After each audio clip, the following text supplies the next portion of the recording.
So I'm here at the community garden, and something just came up on my mind when I started planting all of these plants over here. As you can see, there are quite a bit of plants that have grown over here. And something that came to my mind was, how would I go about calculating the emissions that are coming out of this piece of land?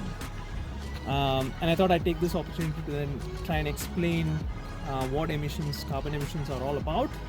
And so let's go ahead. The step that we need to take even before calculating our emissions is to understand what the boundary conditions or what the boundary is for which we are actually taking our emissions.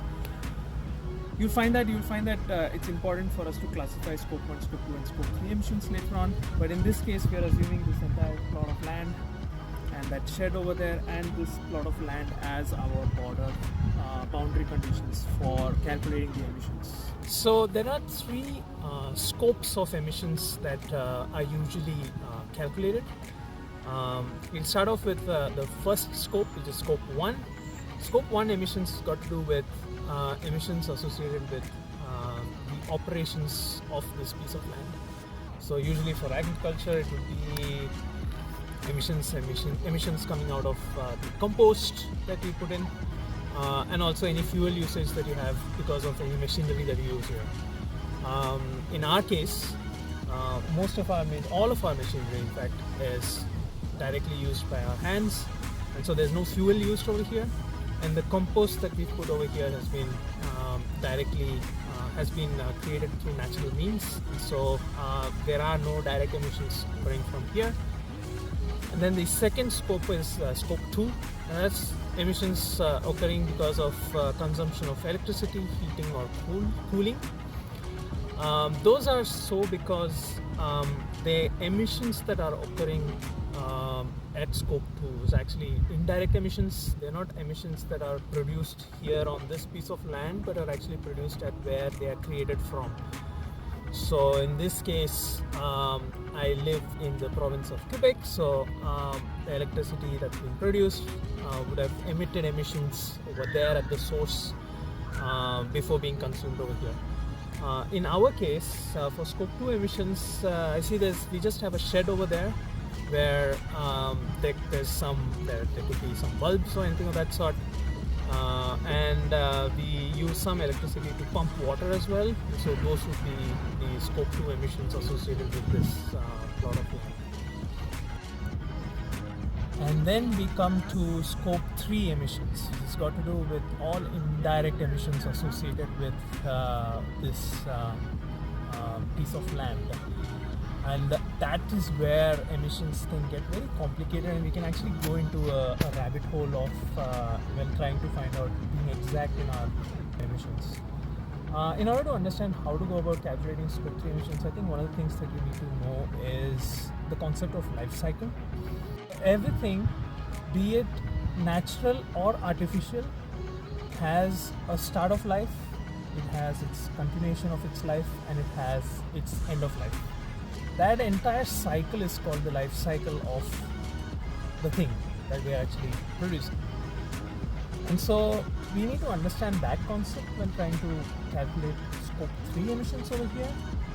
And because of the fact that each one of these plants that we have over here would have had a beginning of its life, we have continued its operations or its life, and then we have an end of life as well.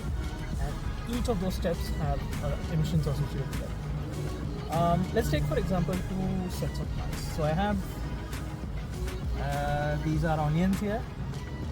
I actually planted the seeds over here about a month or so back.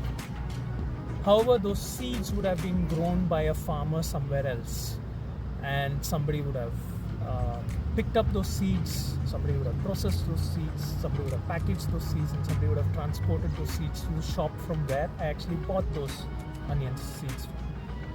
All of those emissions associated with all of those steps would be scope 3 emissions for this piece of land, because I'm now growing this seed over here, this plant over here.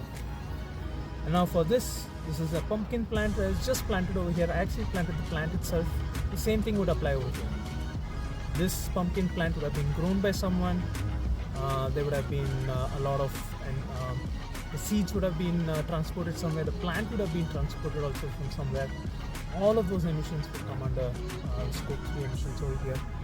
I would need to do something similar with all of the different plants that I have over here. So I have onions and garlic over here, I have pumpkins and beans over here, I have a lot of tomatoes as well. I would need to calculate the life cycle emissions for all of these plants over here. What else would come in? So even post-use, so once this pumpkin is grown, or once the pumpkins do get grown, I harvest them and I eat them, and I prepare them at home. I eat them and then them to waste. It goes into organic waste. Emissions associated with all of that will also come under the scope 3 emissions as well, because you need to look at the end of life as well for each of these plants or end products that will come in here. These plants, for example, when I do harvest them, I will put them in compost. There will be an end of life associated with that. For the vegetables that are grown here that I take home, I would need to, once I do eat them, I throw them as organic waste.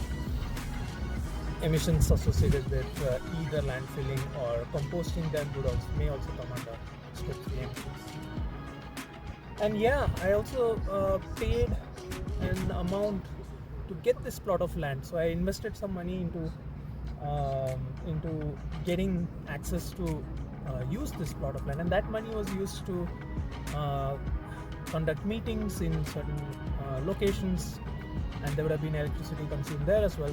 Those emissions would also come under what we call financed emissions, but that is also considered as scope 3 emissions.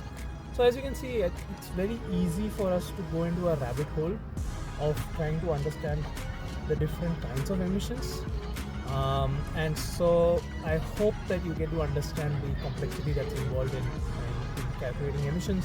I've done this for a small piece of land, but when you can easily see, if you were to expand this to say larger operations, agricultural operations, how things can expand and get more complicated as well. I hope this helps, and yeah, I'm happy to hear and listen to a lot more of your stories in terms of how you would have imagined calculating emissions. Have a nice day.